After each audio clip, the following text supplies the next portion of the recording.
எல்லோருக்கும் வணக்கம். கனவுல கூட யாரும் நினைச்சு பார்த்துருக்க மாட்டாங்க கடந்த 5 நாட்கள்ல நிஃப்டி வந்து 1214 பாயிண்ட் இறங்கிரும் அப்படின்ட்டு.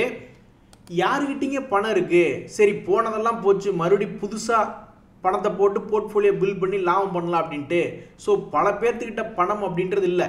ஒரு இடம் போய் லாக் ஆகிட்டாங்கனாக்கா மறுபடியும் ஏவரேஜ் பண்ணுற கூட அடுத்து சம்பளம் இது வந்துனா தான் வாங்கி நம்ம ஏவரேஜே பண்ண முடியும்.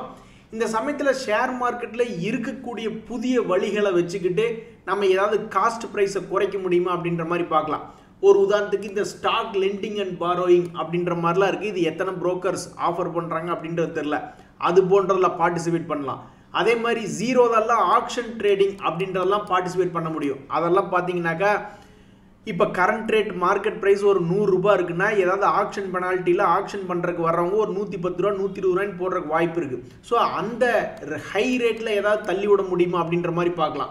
இல்லைன்னா காலையில் செல் பண்ணிவிட்டு எண்ட் ஆஃப் த டேக்குள்ளே பை பண்ண முடியுமா? ஒரு உதாரணத்துக்கு நம்ம கையில் ஒரு 100 ஷேர் இருக்குது. அதில் ஒரு 10 ஷேர் காலங்காத்தால் வந்தோடனே மார்க்கெட் மேலே போகுதோ கீழே போகுதோன்னு யோசிக்காமல் ஒரு விற்று விட்றோம்னு வச்சுக்கோங்க. ஒரு உதாரணத்துக்கு எக்ஸாம்பிளுக்கு நான் சொல்கிறேன். ஒரு 1000 ரூபா ஷேர் 1000 ரூபாய்க்கு ஒரு 10 ஷேரை பிடிச்சி விற்று விட்றோம். ஒருவேளை அது ஒரு 500 ரூபாய் இறங்குதுன்னு வச்சுங்க. அப்போ 9500 ரூபாய்க்கு போய் திருப்பி வாங்கிக்கிட்டோம்னா ஏதோ ஒரு 5000 ரூபாய் இன்ட்ராடேல கிடைக்குதா அப்படின்ற மாதிரி யோசிச்சு பார்க்குறது. ஒருவேளை திடீர்னு மேல் நோக்கி போயிடுச்சுன்னா அதான் கையில் மீதி 90 ஷேர் இருக்குல்ல, அதுக்கு கொஞ்சம் லாபம் வரட்டும் அப்படின்ற மாதிரி நினச்சிக்கிட்டு இந்த மாதிரி ஏதாவது வித்தியாசமாக பண்ண முடியுமா அப்படின்ற மாதிரி பண்ணி பார்க்க வேண்டியதான். ஸோ இதுதான் எனக்கு வந்த யோசனைகள். உங்களுக்கு ஏதாவது யோசனைகள் இருந்ததுன்னா அப்படின்னா தெரியப்படுத்துங்க. அவனுக்கிட்ட யாராவது சொல்லி நிறுத்த சொல்லுங்களேன் அப்படின்ற மாதிரி. யாரு குண்டு போடுறது அங்கே நிறுத்த போகிறது இல்லை, நிறுத்துகிற மாதிரியும் தெரியல. இனி சனி ஞாயிறுனா அவங்களுக்கு ஹாலிடே எச்சாதான் ஏதாவது குண்டை கிண்டை போடுறாங்களா என்னன்றது தெரில. ஸோ என்னை பொறுத்த வரைக்கும் ஹெட்ஜிங் அப்படின்றது இன்னுமே ஸ்டில் வேலிட். ஒரு 10 லட்ச ரூபா போர்ட்ஃபோலியோ 20 லட்ச ரூபா போர்ட்ஃபோலியோனா ஒரு 5000 10,000 கொடுத்து ஹெட்ஜிங் பண்ணி வச்சுக்கிறது என்னை பொறுத்த வரைக்கும் அதுவும் ஒரு சிறந்த வழியாக தான் நான் பார்க்குறேன். அதே மாதிரி இன்னொரு சிறப்பான விஷயம் இருக்குது. அதாவது இப்போ ஒரு உதாரணத்துக்கு நான் ஒரு எக்ஸாம்பிள் சொல்கிறேன் பாருங்க. ஒரு 5 லட்ச ரூபா போர்ட்ஃபோலியோ அப்படின்னு வச்சுங்க. அவங்க இந்த ஒரு 6 மாதத்தில் இப்போ ஆல்மோஸ்ட் ஒரு 1,13,000 ரூபா சம்பாரிச்சிருக்காங்க அப்படின்ற மாதிரி நம்ம எடுத்துக்குவோம். இப்போ போய் அக்கௌண்ட்டில் எடுத்து பார்த்தா 29,000 ரூபா லாஸ் அப்படின்ற மாதிரி இருந்தாலுமே அப்போ இந்த 5 லட்ச ரூபா போர்ட்ஃபோலியோக்கு கடந்த 6 மாதத்தில் அப்படின்னு பார்க்குறப்ப ஒரு நல்ல ப்ராஃபிட் தானே. கிட்டத்தட்ட 17% லாபம் அப்படின்றது இந்த 6 மாதத்தில் சம்பாரிச்சிருக்காங்க. அப்போ இருக்கிறதெல்லாம் இந்த லாஸை புக் பண்ணிட்டு இப்போ இந்த லாஸையும் சேர்த்து புக் பண்ணால் அப்போ 5 lakhs அப்படின்றது கேஷ் ஃப்ரீ ஆயிடுது. ப்ளஸ் இந்த 17% லாபம் அப்படின்றது இந்த 6 மாதத்தில் கிடைச்சிருது. அப்புறம் மறுபடியும் போர்ட்ஃபோலியோவை ரீபில்ட் பண்ணலாம் கூட வாய்ப்பு இருக்குது அப்படின்ற மாதிரி என்னுடைய ஐடியா. அப்போ எந்த ஒரு விஷயமே ஒரு உதாரணத்துக்கு ஒரு வீட்டில் ஒரு முனையில் தீப்பிடிச்சி எரிய ஆரம்பிக்குதுன்னா அப்போவே நம்ம பார்த்து கரெக்ட் பண்ணிட்டோம்னு வச்சிங்களேன், ஒன்றும் பெரிய பிரச்சனை இருக்காது. மொத்தமாக எரிஞ்சு போனதுக்கப்புறம் என்ன பண்ண முடியும்? ஒன்றும் பண்ண முடியாது. ஸோ அந்த மாதிரியும் கூட யோசிச்சு பார்க்கலாம். யாராவது ஒரு 5 லட்ச ரூபா போர்ட்ஃபோலியோ வச்சுருக்காங்க, இவனுக்கு சண்டை நிறுத்துகிற மாதிரி தெரியல, க்ளீனாக தெரியுது. ஷேர் மார்க்கெட்டில் இப்போ நீங்கள் யூரோப்பியன் மார்க்கெட்லாம் போய் எடுத்து பாருங்கள், அங்கெல்லாம் ஒன்றும் பெருசாக அடியே வாங்கலை. எஃப்டிஎஸ்சி சிஏசி டேக்ஸ் இவங்களெல்லாம் பார்த்தோம்னா அங்கெல்லாம் ஒன்றும் பெருசாக அடி வாங்கவே இல்லை. நம்மளை தான் பிடிச்சி கும்முன்னு கும்புறானு. ஸோ இந்தியன் மார்க்கெட்டில் ஏதோ ஒன்று பிளான் பண்ணி எதையோ ஒன்று சாதிக்கணும்னு நினச்சிக்கிட்டு இப்படி 1200 பாயிண்ட் இறக்கி விட்றானுங்க. அப்போ அவனுக்கு இன்னொரு 2000-3000 பாயிண்ட் இறக்கி விட்டுட்டு தான் அப்புறம் வருவான். அப்படின்னா நீங்கள் இழப்பது ஒன்றும் இல்லை. ஏற்கனவே லாபம் பண்ணவங்களை பற்றி நான் சொல்கிறேன். ஷார்ட் டைமில் ரொம்பவுமே ஷார்ட் டைமில் குறுகிய கால நோக்கத்தில் இருக்கிறவங்களுக்கு ஆல்ரெடி ப்ராஃபிட்டில் இருக்கீங்க. அதை மறுபடியும் ரீபேலன்ஸ் பண்ணக்கூடிய வாய்ப்பெல்லாம் உங்களுக்கு மிக எளிமையாக இருக்குது. இதே நான்லாம் லாங் டேர்ம் இன்வெஸ்டர். நான்லாம் ஒரு 10 வருஷம் 20 வருஷம் கழிச்சு எதாக இருந்தாலும் அப்புறம் பார்த்துக்கலாம் அப்படின்ற மாதிரி தான் நான் இருக்கேன். அதனால் நான் எந்த விதமான அட்ஜஸ்ட்மெண்ட் ஒன்றும் பண்ண கிடையாது. ஷார்ட் டைமில் இருக்கிற மாதிரி இருந்தால் தான் இதெல்லாம் யோசித்து பார்த்துக்கிட்டு இருக்கணும். சில பேர் நினச்சிக்கிட்டு இருந்திருப்பாங்க, நீ ஒரு விஐபி ஷேர் உண்மையாகவே இருந்தால் மேல் நோக்கி ஏறிவா அப்படின்ற மாதிரி நினச்சிக்கிட்டு இருந்திருப்பாங்க. அதே மாதிரி அவன் பேருக்கு ஏற்ற மாதிரி சமீபத்தின் லோ செப்டம்பர் மாத தொடக்கத்திலிருந்து இப்போ வரைக்கும் ஒரு 30% மேல் நோக்கி ஏறி இருக்கான். இன்னைக்கு இறங்கி இருக்கிற மார்க்கெட்டில் கூட 7% லாபம் அப்படின்ற மாதிரி மேல் நோக்கி ஏறி வந்திருக்கான். இந்த எடில்வைஸ் அப்படின்ற ஷேர் யாராவது வச்சுருக்கீங்களா? இன்னைக்குன்னு பார்த்து 7% இறங்கியிருக்கு. அது ஒன்றும் இல்லை, நண்டு கொடுத்த வலையில் தங்காது அப்படின்ற மாதிரி ஒன்று சொல்லுவாங்க. அது மாதிரி இது வந்து நல்ல ஒரு லாபம் அப்படின்றது கொடுத்துட்டான். சமீபத்தில் வெறும் 60 ரூபா இருந்தவன் நல்லா ஒரு 140 ரூபா போனங்காட்டி ஏதோ ஒரு குரூப்பு வகையாக ஒரு ப்ராஃபிட் புக்கிங் பண்ணிடுச்சு. அதனால் ஒரு 20 ரூபா பக்கம் இறங்கியிருக்கு. ஷேர் மார்க்கெட்டில் சில ஷேர்கள்லாம் கள்ளம் கப்படம் இல்லாமல் இருப்பானுங்க. நம்ம அதை பற்றி மேல் நோக்கி ஏறும்னு நினைப்போம், அதே மாதிரி ஏறிடுவோம். சில ஷேர்லாம் இறங்கும்னு நினைப்போம், அதே மாதிரி கீழே இறங்கிடுவான். அது மாதிரி அவன்கிட்ட கள்ளம் கபடமே இருக்காது. ஆனால் சில ஷேர்கள்லாம் கீழே இங்கிருந்து ஏறும்னு நம்ம நினைப்போம், ஆனால் டுபுக்குன்னு கீழே இறங்கிடுவானு. ஸோ அப்போ இந்த ஆப்டஸ் ஷேர் அப்படின்றது போய் எடுத்து பார்க்கும்போது அது ஒரு கள்ளம் கபடம் இல்லாத ஷேராக இருக்குது. சமீபத்தில் பார்க்கும்பொழுது இதெல்லாம் ஒரு நல்ல ஒரு அருமையான ஒரு சப்போர்ட் ஆகஸ்ட் மாதத்தில் எடுத்துகிட்டு இப்போ நம்ம அக்டோபர் மாதத்தில் பார்க்குறோம், ஆல்மோஸ்ட் டாப்பு கிட்டே இருக்குது. இந்த மாதிரியே எந்த ஷேரும் ஒரு கள்ளம் கபடம் இல்லாமல் கரெக்டாக சப்போர்ட்லேருந்து ஏறணும் அப்படின்னு நினச்சிட்டு கரெக்டாக சப்போர்ட்டில் ஏற, அதே மாதிரி கரெக்டாக ரெசிஸ்டன்ஸ்லேருந்து இறங்கணும் அப்படின்ற மாதிரி நினச்சிக்கிட்டு கரெக்டாக ரெசிஸ்டன்ஸ்லேருந்து இறங்க, எந்த பிரச்சனையும் இல்லாமல், அதாவது பொய் பிறட்டு பித்தலாட்டம் எதுவும் பண்ணாமல் நம்ம நினைக்கிற மாதிரியே ஷேர் மார்க்கெட்டில் இருக்கக்கூடிய ஒரு ப்ரைஸ் பேட்டர்னுக்கு ஏற்ற மாதிரி நடந்ததுன்னா உண்மையிலேயே ரொம்ப சந்தோஷமாக இருக்கும். அது எப்படி திமிங்கலம் சமீப காலமாக உனக்கு நல்ல நியூஸாக வருது அப்படின்ற மாதிரி இந்த ஆயில் இந்தியா அப்படின்ற ஷேர் சமீபத்தில் கொஞ்சம் கொஞ்சமாக இறங்கிட்டு இருந்தான். கடைசியில் பார்த்தா க்ரூட் ஆயிலினுடைய விலை மேலே ஏறிடுமோ அப்படின்ற அச்சத்தினால இன்னைக்கு ஒரே நாள் 5% மேல் நோக்கி ஏறி வந்திருக்கு. எப்படித்தான் நியூஸ் வருதுங்களோ, அதாவது கரெக்டாக ஒரு சப்போர்ட் அப்படின்ற ஒரு ஜோனில் இருக்கும்போது ஜூலை மாதத்தில் ஒரு இடம் வீழ்ச்சி அடைஞ்சிருந்த இந்த ஆயில் இந்தியா கரெக்டாக அந்த சப்போர்ட்டில் வந்து விழுந்தப்ப இந்த மாதிரி க்ரூட் ஆயிலினுடைய ஒரு நியூஸ் வருது. தொடர்ந்து க்ரூட் ஆயில் ஏறிக்கொண்டே இருக்கக்கூடிய பட்சத்தில் இவன் மறுபடியும் 760 வந்தால் ஆச்சரியப்படல. இன்னொரு ஆச்சரியத்தை கேளுங்க, இந்த ஷேர் கண்ணு முன்னாடி 760 ரூபாய்க்கு பக்கம் இருந்த ஷேரு எப்படி அவன் சரிஞ்சு வந்து இப்போ 570 ரூபாயில் வந்து விழுந்திருக்கான் பாருங்க. இப்போ கரெக்டாக 570 ரூபாயில் இருக்கும்போது இவனுக்கு நியூஸ் வருது. ஸோ க்ரூட் ஆயிலினுடைய விலை ஏற்றம் இறக்கம் அப்படின்றதே ரொம்ப சர்ச்சைக்குள்ளானது. அந்த வகையில் அதை சார்ந்து இருக்கக்கூடிய ஷேர்களும் மிக எளிதாக அவன்லாம் ஒரு ஷேருக்கு 200-300 ரூபாய் ஏறி இறங்கிட்டு இருக்கான் ஆயில் இந்தியா. ஏன் எங்கள் தலைக்கு தில்லு பார்த்தியா அப்படின்ற மாதிரி இன்னைக்கு நம்முடைய மொத்த ஷேர் மார்க்கெட்டே இப்போ அவன் சின்ன பின்னமாகி கிடக்கு. இருந்தாலும் இன்ஃபோசிஸ் இவன் தான் இன்னைக்கு நிஃப்டி 50 இண்டெக்ஸில் டாப் லீடர். அது ஒரு கட்டத்துலலாம் இவன்லாம் 1950 வரைக்கும் ட்ரேட் ஆகிட்டு இருந்தது. க்ளோசிங் பேசிஸில் ஆல்மோஸ்ட் 1.5% ஏறி 1922 இருக்கிறதுலே இன்னைக்கு இண்டெக்ஸ் கெய்னர், டாப் கெய்னராக இன்னைக்கு க்ளோஸ் ஆயிருக்கு. நண்பர்களே, இன்னைக்கு மஹிந்திரா அண்ட் மஹிந்திரால ஒரு சூப்பர் நியூஸ் தான். ஆனால் அந்த நியூஸுக்கு ஏற்ற மாதிரி இவன் பாசிட்டிவாக மேல் நோக்கி போகாமல் காலையில் ஓப்பனிங்கில் பாசிட்டிவாக தான் இருந்தான். பட் இருந்தாலும் அவன் மார்க்கெட்டினுடைய வீழ்ச்சியில் அவனால் தக்க வைக்க முடியல. கிட்டத்தட்ட 4% இறங்கி போச்சு மஹிந்திரா அண்ட் மஹிந்திரா. ஆனால் என்ன ஒரு நல்ல நியூஸ் அப்படின்றது வந்ததுன்னா, அவங்க மஹிந்திரா ஜியோ எலக்ட்ரிக் அப்படின்ற ஒரு 2 டன் ரேஞ்சில் இருக்கக்கூடிய ஒரு வேன் ஒன்று அறிமுகப்படுத்தியிருக்காங்க. இது ஆல்மோஸ்ட் ஒரு சார்ஜுக்கு 246 கிலோமீட்டர் ரேஞ்ச் போகுது அப்படின்றாங்க. இதை பார்த்தோன்னே நம்ம மனசில் என்ன தோணும், ஆஹா இப்போ ஏகப்பட்ட வேன்காரங்க இதை வாங்கி ஃப்ரீயாகவே ஓட்டிடுவாங்க, ஒரு நாளைக்கு 2000 ரூபாய்க்கு ஓட்டினா 2000 ரூபாயும் லாபமாச்சே அப்படின்ற மாதிரி நம்ம நினச்சிட்டு இருப்போம். ஆனால் வண்டி வாங்கி ஓட்டுறவங்களுக்கு தான் அதில் இருக்கக்கூடிய கஷ்டங்கள் தெரியும். எப்படி பார்த்தாலும் இது ஒரு மிகப்பெரிய ஒரு நல்ல ப்ராஃபிட்டபிள் லான்ச்சாக பார்க்கப்படுகிறது. ஆனால் இந்த லான்ச்சுக்கு ஏற்ற மாதிரி எம்என்டம் பெருசாக ரியாக்ட் ஆகலை. இன்னைக்கு மைனஸ் க்ளோசிங் தான். நண்பர்களே, இந்த ஷேர் மார்க்கெட்லையும் நிறைய பேர்த்துக்கு லக் அடிக்கிறது அப்படின்றது இருக்குது. அதாவது இந்த கேர் ரேட்டிங் அப்படின்ற ஷேர் சமீபத்தில் பர்ஃபெக்ட் சப்போர்ட் அப்படின்றது ஒரு டபுள் பாட்டமாக வந்து விழுந்தான். அங்கிருந்து பார்த்தோம்னா இப்போ ஆல்மோஸ்ட் 15% ஏறி இருக்கா. இன்னைக்கு இறங்கி இருக்கிற மார்க்கெட்டில் கூட இன்னைக்கு கிளியராக மேல் நோக்கி ஏறி இருக்கான். ஸோ தற்சமயத்துக்கு இது 2 days மூவிங் ஆவரேஜை தாண்டி ஒரு ஹையர் எண்டில் தான் ட்ரேட் ஆகுது. இனி மறுபடியும் பிரேக் அவுட் ஆகி அவனுடைய பழைய ரேட்டு வருதா இல்லை மறுபடியும் கீழே இன்னொரு ஆப்பர்ச்சுனிட்டி தரானா அப்படின்றத பொறுத்து இருந்தால் பார்க்கணும். இந்த கேர் ரேட்டிங் மாதிரியே சமீபத்தில் நல்லா மேல் நோக்கி வந்த பங்கு அப்படின்னு பார்த்தா இந்த தமிழ்நாடு மெர்கடைல் பேங்க் தான். அவனுமே ஓரளவுக்கு நல்லா 440 ரூபாயிலிருந்து ஸ்வங்கி 480 வரைக்கும் வந்திருக்கான். ஆனால் நான் ரொம்ப ஸ்பீடுங்க அப்படின்னு அந்த ஒரு செகண்ட் அந்த 2-3 நாள் தான் அந்த டாப்பில் இருந்திருக்கேன். அதுக்கப்புறம் இப்போ பார்த்தோம்னா அடிவாரத்தில் கிடக்கு. இன்னொரு 440 ரூபா பக்கத்தில் வந்துட்டு மறுபடியும் ஒரு மேஜிக் மாதிரி இங்கிருந்து மறுபடியும் 480 ரூபா போனானா இவன் டாடா பவர் குரூப்புகளையே மிஞ்சிருவான். இந்த மாதிரி ஒரு குறிப்பிட்ட ரேஞ்சுக்குள்ளே ட்ரேட் ஆகிறது அப்படின்ற பேர் வாங்கிடுது. நண்பர்களே, வருண் பிவரேஜஸ்னுடைய கடந்த கால ஒரு ரெக்கார்டு ஒன்று காட்டுறேன் பாருங்க. அப்படியே ஆடி அசைஞ்சு போயிடுவீங்க அப்படின்ற மாதிரி இந்த 2 days மூவிங் ஆவரேஜை இதுக்கு முன்னாடி எங்காவது ஒரு இடையாவது கட் பண்ணானா அப்படின்னு நம்ம பார்த்துக்கிட்டே இருந்தோம்னா கட் பண்ணியிருக்கவே மாட்டான். நம்ம 2023, 2022, 2021, 2020க்கே போகணும். அப்போத்தான் அவனுடைய மொமெண்டம் அப்படின்றது 2020 அக்டோபர் மாதத்தில் விழுந்திருக்கு.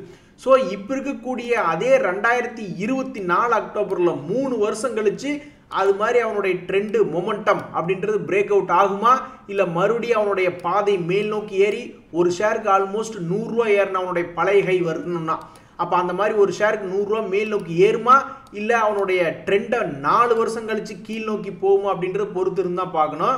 ஸோ இந்த வருண் பிவரேஜ் ஷேர்லாம் நிறைய பெரிய ஆளுங்க வச்சிருப்பாங்க. அவங்க வச்சிருக்கக்கூடிய முக்கியமான இந்த பங்கு முக்கியமான இடம் அப்படின்றது இருக்கு. டெசிசிவா திரும்பி மேல் நோக்கி 100 ரூபாய் ஏறி வந்துட்டாலும் ரொம்ப சந்தோஷம். அல்லது கீழ் நோக்கி இறங்குச்சுன்னா இதுதான் வரலாறுல 3-4 வருஷம் கழிச்சு நடக்க போகக்கூடிய நிகழ்வு. அதுல பாருங்க நண்பர்களே, பெரிய ஆளுகள்லாம் சொல்லி நீங்க கேள்விப்பட்டிருக்கீங்களா? அதாவது ஷேர் மார்க்கெட்டை பொறுத்த வரைக்கும் அந்த எஸ்ஐபி கான்செப்ட் அல்லது அந்த ஏவரேஜ் பண்ணாம ஜெயிக்க முடியாது. ஒரு உதாரணத்துக்கு ஒரு 2-3 ஒரு நல்ல கம்பெனியா இருந்தா அவன் கீழ் நோக்கி இறங்குற மாதிரி இருந்தா ஒரு 3 சப்போர்ட்லயாவது வாங்கினா மேபி மேல் நோக்கி வர வாய்ப்பு இருக்கு. ஸோ ஏவரேஜ் பண்ணாம ஜெயிக்கிறது ரொம்ப கஷ்டம் அப்படின்ற மாதிரி நம்ம கேள்விப்பட்டிருப்போம். ஸோ ஈக்விட்டியில பணம் போட வரையிலேயே ஒரு 4-5 தடவை நம்ம பணத்தை பிரிச்சு வச்சு தான் உள்ள எடுத்துட்டு வரணும். அதே மாதிரி ஆப்ஷன் ட்ரேடிங்கை பொறுத்த வரைக்கும் நீ ஒரு ஆப்ஷனை நேக்கடா செல் பண்ணாம அல்லது ஒரு ஸ்ப்ரெட் மூலியமா ஆப்ஷனை செல் பொசிஷன் எடுக்காம ஒரு கிரெடிட் வாங்காம உன்னால ஜெயிச்சு வரவே முடியாது அப்படின்ற மாதிரி பெரிய ஆளுங்க சொல்லுவாங்க. கேள்விப்பட்டிருக்கீங்களா? அதுதான் இப்போதைக்கு ஷேர் மார்க்கெட்ல இருக்கக்கூடிய ஒரு சக்சஸ் ஃபார்முலா. ஆனா அந்த 2 ஃபார்முலாவோ இன்னைக்கு மார்க்கெட்ல கும்பா பாடிடுச்சு பாத்தீங்களா? இன்னைக்கு மார்க்கெட் வந்து பிளஸ், அப்புறம் மேலே டாப்ல இருந்து கிட்டத்தட்ட -400 பாயிண்ட். ஸோ ஆப்ஷன்ல செல் பண்ணி ப்ரீமியம் எடுக்கலாம்னு நினைச்சிருந்தா அந்த சக்சஸ் ஃபார்முலாவோட இன்னைக்கு ஜெயிச்சு வந்திருக்க முடியாது. அதே மாதிரி கடந்த 5 நாட்கள்ல 1200 பாயிண்ட் இறங்கியிருக்கு. இதே மாதிரி இன்னொரு 10 நாள் அல்லது ஒரு மாசம் தொடர்ந்து இறங்கினான்னு வச்சுங்களேன், அப்புறம் ஈக்விட்டியில ஏவரேஜ் பண்ணி ஜெயிச்சு வரலாம் அப்படின்ற அந்த கான்செப்டையும் உடச்சு விட்டுருவானுங்க. ஆக மொத்தம் ஷேர் மார்க்கெட்டை லேசு வாக்கில் நினைச்சக்கூடாது. அப்போ நம்ம ஒரு 3 ஏவரேஜ் ஜென்ரலாக பண்ணால் போதும் அப்படின்ற மாதிரி நினச்சிக்கூடிய இடத்துல ஒரு 6 ஏவரேஜ் பண்ணுறக்கு உண்டான பணத்தை கொண்டு வரணும். அதே மாதிரி இந்த ஆப்ஷன் ட்ரேடிங் பண்ணுறவங்க செல் பண்ணி சம்பாரிச்சிக்கலாம்னு நினைக்கக்கூடியவங்க கூடவே புடனைக்கு பின்னாடியே ஸ்டாப் லாஸ் எல்லாம் போட்டால் தான் ஜெயிக்க முடியும். இல்லைன்னா 10 ரூபாய்க்கு வித்த ஆப்ஷனை கொண்டு போய் 500 ரூபாயில் கவர் பண்ணுற மாதிரி ஆகிடும் இன்ட்ராடேலியே. நண்பர்களே, இந்த உத்கர் ஸ்மால் ஃபைனான்ஸ் பேங்க் அப்படின்ற ஷேர் யாராவது வச்சிருக்கீங்களா? அதில் ஒரு செய்தி அப்படின்றது ஒன்று இருக்கு. முதல் செய்தி, அந்த ஷேர் வந்து இதுக்கு முன்னாடி இந்த 2024 ஆரம்பத்தில் 40 ரூபா ரேஞ்சுக்கு வந்துட்டு அங்கிருந்து 60 ரூபா ஆல்மோஸ்ட் 50% ஏறி இருக்கான்னு வச்சிங்களேன். அதுக்கப்புறம் அது லாபத்தை புக் பண்ணாமல் விட்டுருந்தா மனசு கொஞ்சம் வருத்தமாக தான் இருக்கும். ஸோ அந்த மேலே 60 ரூபா ரேஞ்சிலேருந்து இப்போ மறுபடியும் அவனுடைய பழைய ரேட்டு 40 ரூபா ரேஞ்சில் வந்து உளுந்துருக்கான். இப்போ ஒரு நியூஸ் என்ன வருது அப்படின்னு பார்க்குறான், அந்த கம்பெனியினுடைய ரிவர்ஸ் மெர்ஜர் அப்படின்றது மேபி இந்த வருஷத்தில் நடக்கலாம் அப்படின்ற மாதிரி நியூஸ் படிச்சுக்கிட்டு இருந்தேன். நம்மளுக்கு என்னங்க, ஒரு ஷேர் வந்து சப்போர்ட்டில் வந்து உழுகும் பொழுது அப்போ ஏதாவது ஒரு நியூஸ் வருதா அப்படின்ற மாதிரி பார்க்கணும். அப்படி நியூஸ் வந்துச்சுன்னா கொஞ்சம் மனசு சமாதானமாகும். ஓகே, இங்கிருந்து இவன் ஒரு வேளை ட்ரிகர் எடுத்து மேலே வந்துருவானா அப்படின்னு நினச்சிக்கிட வேண்டியதுதான். அப்படி இல்லை, அந்த மாதிரி நடக்காமல் கீழே போனான்னா அதுவும் சந்தோஷம்தான். சரி, ஓகே, இன்வெஸ்ட்மெண்ட்டுக்கு இன்னொரு ஆப்பர்ச்சுனிட்டி வருதோ என்னமோ. ஏன் அப்படின்னா அந்த உட்கர் ஸ்மால் ஃபைனான்ஸ் பேங்க் அப்படின்றது ஆல்ரெடி 1% டிவிடெண்ட் ஈல்டு கொடுக்கக்கூடிய கம்பெனியாக இருக்கு. இவன் இங்கிருந்து கீழே 20 ரூபா போனாலும் சந்தோஷம் தான். ஏன்னா இந்த டிவிடெண்ட் ஈல்டு 3% பக்கத்தில் வந்துடும். இல்லை 45 ரூபா ரேஞ்சிலிருந்து ஒரு 65 ரூபா போச்சுனாலும் சந்தோஷம் தான். ஏன்னா இந்த ஷேரை வச்சிருக்கிறவங்களுக்கு மேல் நோக்கி போச்சுன்னா சந்தோஷம் வரும்ல. நண்பர்களே, ஷேர் மார்க்கெட் இப்போ இருக்கக்கூடிய நிலைமை நினச்சி நீங்கள் கதி கலங்கி போயிடாதீங்க. அல்டிமேட்டாக இதெல்லாம் வந்து இவனுக்கு திடீர்னு நாளைக்கே 2 பேர் வெள்ளக்கொடியை தூக்கிட்டு வாங்க நண்பர்களே, நம்ம 2 பேரும் இனிமேல் சகோதரர் ஆயிடுவோம், ஈரான் இஸ்ரேல் 2 பேருமே வந்து ஐயில் தானே ஸ்டார்ட் ஆகுது, நம்ம 2 பேரும் நண்பர்கள் ஆயிடுவோம் அப்படின்னு அவனுக்கு பாட்டுக்கு வெள்ளக்கொடி சேர்த்துக்கிட்டு போயிடறான்னு வச்சிங்களேன். அப்போ திடீர்னு ஷேர் மார்க்கெட் திரும்பி ஏறினாலும் ஆச்சரியப்படுறக்குள்ள. ஸோ எப்போவுமே ஷேர் மார்க்கெட்டில் நீங்கள் இண்டெக்ஸை தவிர்த்து ஸ்டாக் வாங்குறீங்க அப்படின்னா நீங்கள் அந்த ஸ்டாக்கை மட்டும்தான் மெயின் பார்க்கணும். அவனுடைய P&L எப்படி இருக்குது அப்படின்ட்டு. ஸோ வரக்கூடிய Q2 ரிசல்ட்ஸ் தான் நீங்கள் முக்கியமாக ஃபோக்கஸ் பண்ணணும். இவனுக்கு எப்போ வேணாலும் அடிச்சுக்குவானு, திடீர்னு வாங்க நண்பர்களே, வாங்க சகோதரர்களேன்னு அவனுக்கு பாட்டுக்கு இணைஞ்சிக்கிட்டான்னு வச்சிங்களேன். அப்புறம் நம்ம தான் கடைசியில் பார்த்தா லோனில் வாங்காத யார் நீங்கள் தானே அப்படின்ற மாதிரி நம்ம தான் அனுபவிச்சுட்டு கொண்டிருக்கணும். ஸோ எந்த ஒரு ஸ்டாக் எடுத்தாலும் நீங்கள் அதனுடைய Q2 ரிசல்ட்ஸ் எல்லாம் ப்ராஃபிட் வருதா என்ன அப்படின்றத பார்த்துட்டு எடுத்தா தான் கடைசியில் அவனுக்கு ஒன்று சேர்ந்துட்டானாலும் நம்மளுடைய ஷேர் கும்பா பாடி கீழே தான் படுத்து கிடக்கும்.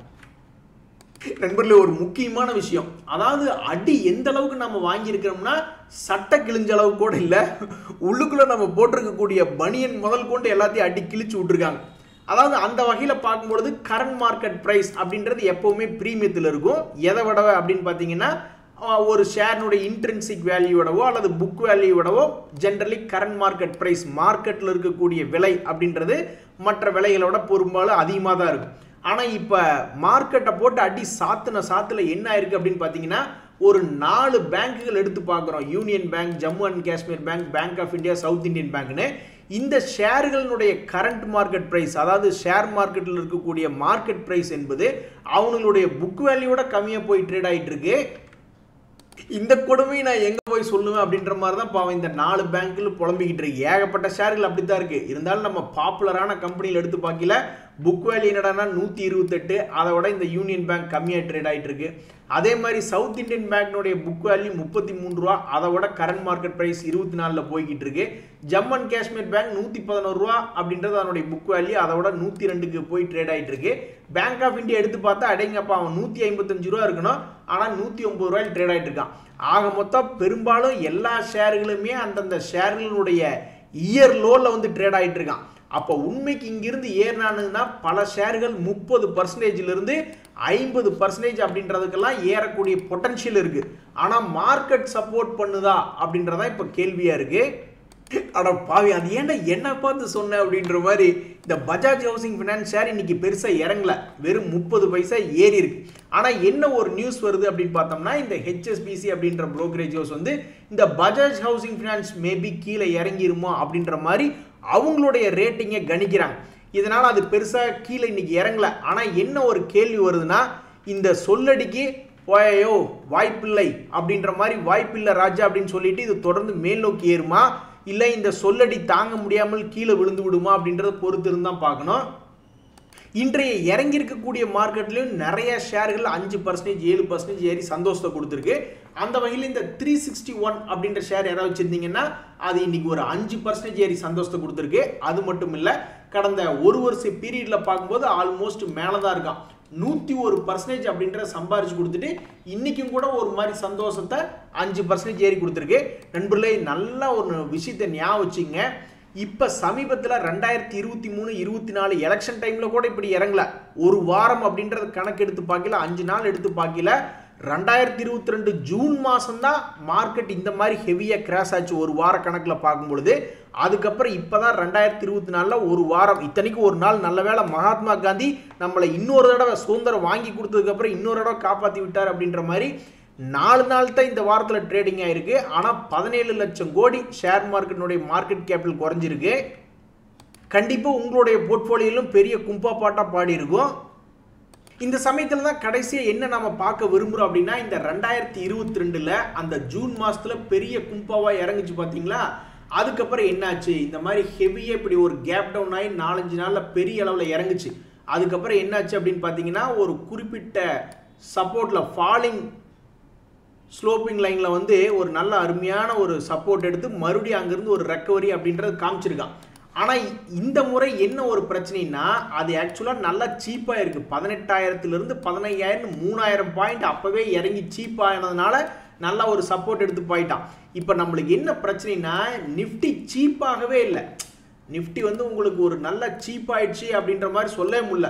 ஸோ அவன் கடைசிக்கு எங்கே வந்து சீப் ஆகிறான்னா, ஒரு 23,500 வந்துச்சுன்னா தான் ஒரு ஜென்ரலாக சீப் ஆகுது அப்படின்ற மாதிரி இருக்குது. அவன் இங்கிருந்தே யூட்டர்ன் போட்டு ஏறினாலும் சந்தோஷம் தான்.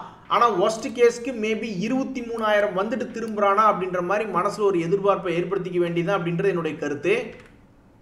எப்படியோ நம்ம வீக்கெண்டை குலைச்சி விட்டாங்க நண்பர்களே. சாட்டர்டே நாளைக்கு நைட்டு அல்லது சண்டே வந்து நான் உங்களை ஒரு வீடியோவோட எடுத்துகிட்டு வந்து உங்களை மீட் பண்ணுறேன். இன்றைய தகவல் அனைத்து உங்களுக்கு உதவியாக இருந்ததுன்னு எனக்கு சந்தோஷம் தான். ரொம்ப நன்றி, வணக்கம்.